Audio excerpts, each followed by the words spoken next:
민주당은 윤석열 정부의 인사 원칙에 대한 이해도 없이 함부로 비판하지 말고 스스로를 돌아보라. 민주당 박홍근 원내대표가 윤석열 정부의 장관 인사를 부실 인사로 규정하고 이와 관련된 대통령의 발언에 대해 황당무계하다면서 대통령의 대국민 사과 및 인사라인 문책을 요구했다.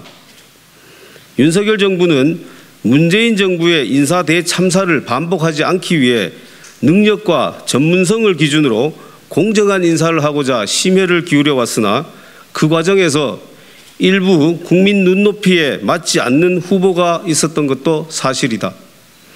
그렇다면 문재인 정부의 장관 인사는 과연 어떠했나? 윤석열 대통령의 대국민 사과를 요구할 만큼 민주당은 문재인 정부의 장관 인사에 대해 자신이 있다는 것인가?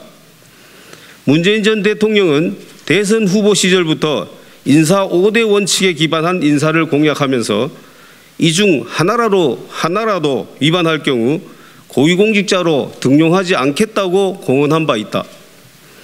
그러나 언론에 따르면 문재인 정부 1기 내각 인사에서 인사청문회 대상인 국무총리와 장관급 인사 22명 중 총 16명이 5대 원칙 중 하나 이상에서 논란이 되었고 상당수 후보자는 이에 대해 직접 사과했다.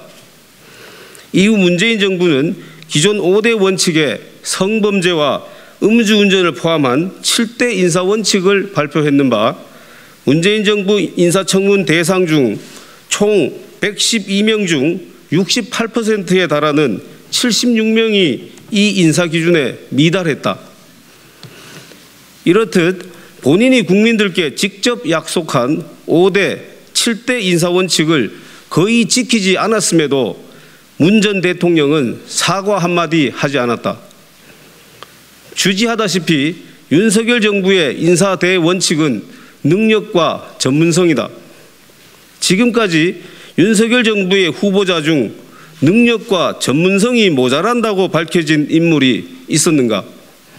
최소한 윤석열 정부의 내각 인사는 스스로 정한 인사 기준에 미달하는 후보는 없었다. 민주당 정부가 정한 기준으로 윤석열 정부의 인사에 대한 비판을 한다면 이는 윤석열 정부의 인사 철학과 원칙을 제대로 이해하지 못하는 것이다. 오래전 과거에 과오가 있었다는 이유만으로 능력과 전문성을 발휘할 기회조차 박탈하는 것이 과연 공정한 것인가? 과거 본인의 잘못에 대해 진지한 반성과 사과가 있고 이를 국민이 수용할 수 있다면 역량이 있는 사람에게 능력과 전문성을 발휘할 수 있는 기회를 주는 것이 맞지 않겠는가?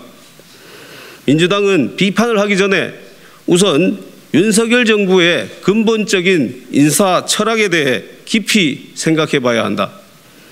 스스로를 먼저 돌아보고 자중할 것을 촉구한다. 이상입니다.